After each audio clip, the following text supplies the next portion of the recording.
What's up guys and welcome back to my channel. Daniel Cormier recently shared glowing praise for both Arman Tsarukyan and Ilia Topuria, underscoring their exceptional talent and potential within the UFC lightweight division. Over recent weeks, the MMA world has witnessed a heated back and forth between Tsarukyan and Topuria, fueled by frustrations over title opportunities and past rivalries. Arman has openly expressed his disappointment at being overlooked for a championship shot, arguing that his consistent performances warranted a chance. Topuria, on the other hand, has maintained that he would not have supported Arman receiving a title opportunity, citing the complicated circumstances surrounding Islam Makhachev's situation in the division. Despite the ongoing tension and trash talk, Cormier maintained a tone of respect, emphasizing that both fighters possess extraordinary skill sets and that a matchup between them seems not only inevitable, but highly anticipated by fans. In an interview with Red Corner MMA from Thailand, Cormier highlighted Tsarukyan as potentially the best lightweight in the world following Makhachev's departure. He praised Arman's combination of physicality, technical skill, and consistency, pointing to his recent decisive victory over Dan Hooker as evidence of his elite status. Similarly, Cormier lauded Topuria as a formidable champion, noting that a fight between Arman and Ilia would not only showcase their technical abilities but also capitalize on the competitive dynamic and storyline between the two fighters, promising a compelling contest for fans worldwide. Adding to the chorus of praise, former UFC star Uriah Faber spoke highly of Topuria, asserting that Ilia possesses the rare combination of talent, power, and mindset necessary to become a multi-division champion. Faber emphasized that success across weight classes demands both technique and mental fortitude, qualities that Topuria consistently demonstrates. Outside the octagon, Topuria and his training partner, Morab, were recently seen working together in Spain, putting their striking power to the test on the UFC punching machine. Topuria recorded an impressive 280 points, compared to Morab's 257, further showcasing his skill and athleticism. Their camaraderie was also evident during a heartfelt Christmas Day interaction, when Topuria and Morab called fellow fighter Aljamain Sterling to extend holiday wishes, reflecting the mutual respect and friendship that defines the UFC community. Before we jump into the next story, we have a small favor to ask. If you're enjoying the content, please give this video a like, subscribe to the channel,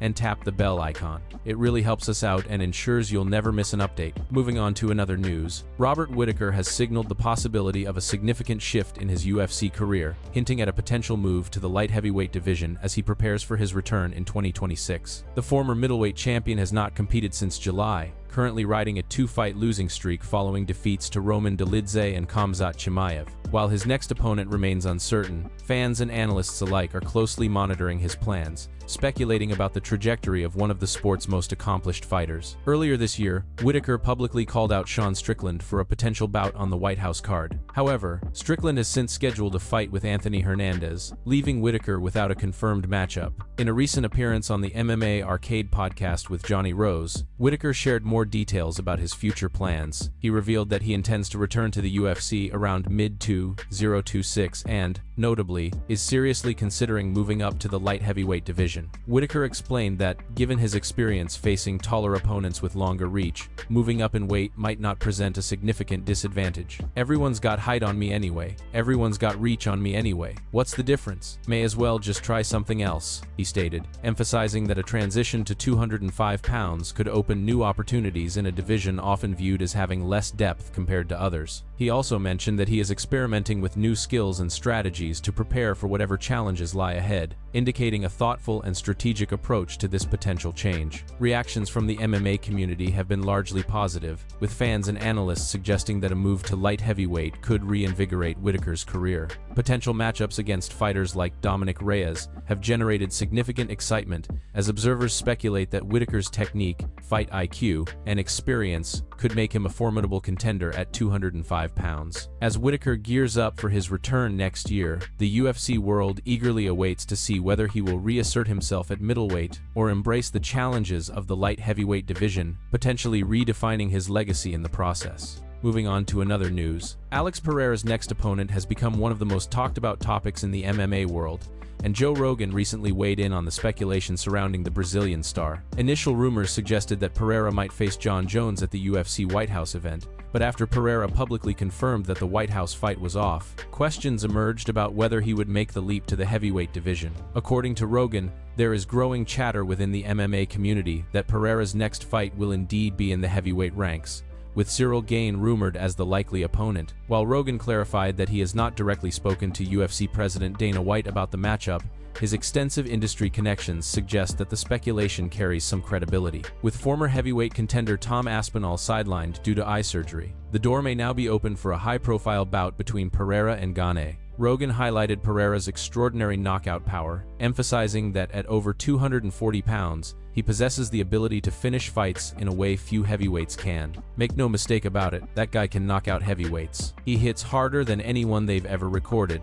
Rogan remarked, underscoring Pereira's capacity to make an immediate and explosive impact in the division. Meanwhile, Pereira appears to be nearing full recovery from the foot fracture he sustained against Magomed Kaliev in October. Recent clips showing him lightly sparring with his son indicate that he is regaining form and fitness, sparking speculation about why he withdrew from the White House card. Many believe that contract negotiations or disagreements with the UFC may have influenced his decision, reflecting Pereira's history of publicly clashing with the organization. As anticipation builds, fans are eager to see how a heavyweight Alex Pereira would match up against Ciryl Gane. With Pereira's devastating power, striking precision, and ongoing recovery, this potential matchup promises to be one of the most electrifying heavyweight contests in recent UFC history. Observers are left wondering whether Pereira can dominate in a new weight class and who would ultimately emerge victorious in a clash of elite striking talent. Moving on to another news, Sean O'Malley is once again making a strong push to secure a spot on the UFC White House card,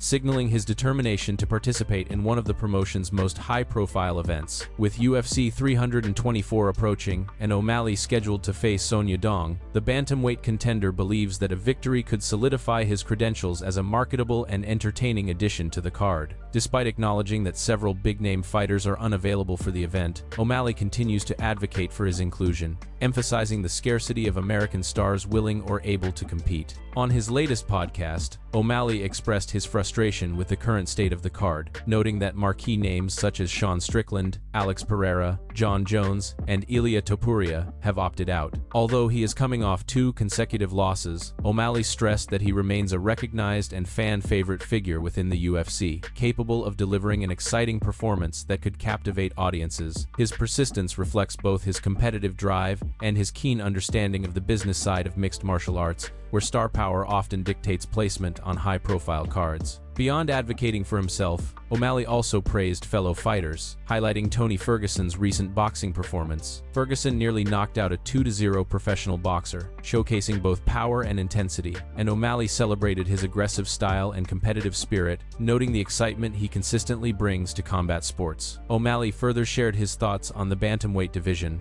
expressing admiration for Petr Yan. He suggested that Yan's skill set and fighting style make him a formidable competitor, even stating that he would favor Yan in a hypothetical matchup against Merab Dvalishvili, underscoring his respect for top-tier talent. As the White House card continues to take shape, O'Malley's ongoing efforts to secure a fight highlight his determination, star power, and commitment to entertaining fans. With anticipation building, UFC enthusiasts eagerly await to see whether his persistence will pay off, and if he will earn a spot on one of the promotion's most highly anticipated events. Moving on to another news, excitement is rapidly building around UFC London as reports indicate that the main event may now be officially confirmed. Earlier this week, rumors suggested that Mosa Evloy would face Luron Murphy in the headliner for UFC London, scheduled for March 21st. Recent updates have confirmed that the contracts for this highly anticipated matchup have been signed, making the bout official. MMA journalist Kevin Kay broke the news on Twitter, stating that the fight is now locked in as the UFC London main event, solidifying one of the most intriguing featherweight matchups in recent memory. Both Evloy and Murphy have been vocal in the lead-up to this announcement, expressing frustration at being overlooked for a title opportunity. Diego Lopez had been slated to rematch champion Alexander Volkanovski, leaving both fighters feeling they had been bypassed despite their strong performances. Luron Murphy took to social media, noting, "Missing the opportunity to fight one of the featherweight greats is what hurts me the most." "It's not about who's the best anymore, it's about who's most popular." Mosa Evloy similarly called out Murphy for a #1 contender fight, challenging him to step up and face him on the same card as the championship bout. The stakes for this fight could not be higher. Both Evloy and Murphy remain undefeated in the UFC and are riding impressive win streaks, making this clash not only a battle for top contender status but also a potential end to one fighter's perfect record. The winner of this matchup is likely to earn a shot against the victor of the Diego Lopez vs. Alexander Volkanovski rematch, positioning this fight as a critical stepping stone toward a potential title opportunity. Fans are now eagerly debating who will emerge victorious in this highly anticipated featherweight showdown, with both fighters showcasing elite-level skills, exceptional speed, and devastating striking power. UFC London promises an unforgettable main event. While predicting the outcome is challenging, one thing is certain: the clash between Mosa Evloy and Luron Murphy is set to deliver fireworks and will have major implications for the featherweight division. Moving on to another news, Joe Rogan has issued a stark warning to Jake Paul regarding the long-term risks associated with continuing his boxing career,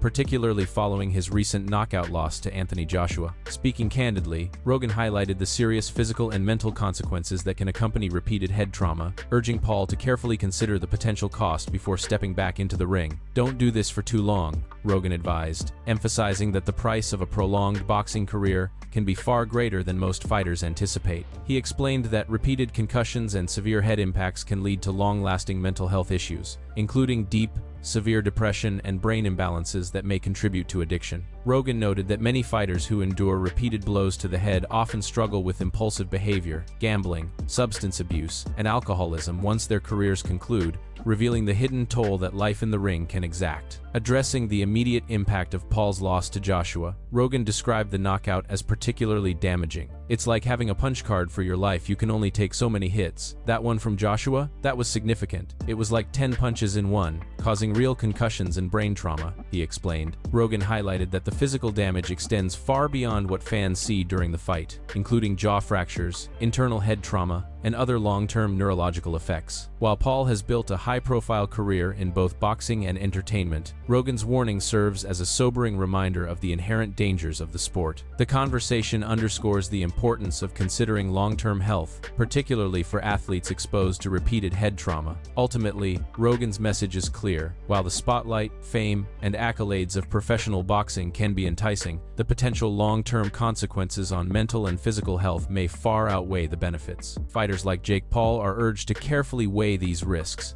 prioritizing their long-term well-being over short-term glory in the ring. Moving on to another news, Israel Adesanya recently reflected on his legendary rivalry with Alex Pereira, offering heartfelt praise for his former adversary and expressing hope that Pereira never loses another fight. Speaking candidly, Adesanya addressed speculation surrounding Pereira's potential matchup with Jon Jones at the UFC White House event and shared insights on how their rivalry profoundly shaped his career and mindset as a champion. Adesanya explained that, despite the intensity of their battles, his competition with Pereira was never fueled by hatred or obsession. Instead, he framed the rivalry as a personal challenge. "For me, it was never really about him, it was always about me," Adesanya said. He emphasized his confidence in his own technical abilities, highlighting that he was one of the few fighters capable of consistently troubling Pereira across multiple encounters. That self-belief, he noted, remained unwavering, even in the face of setbacks. Watching Pereira now thrive as a two-time light heavyweight champion,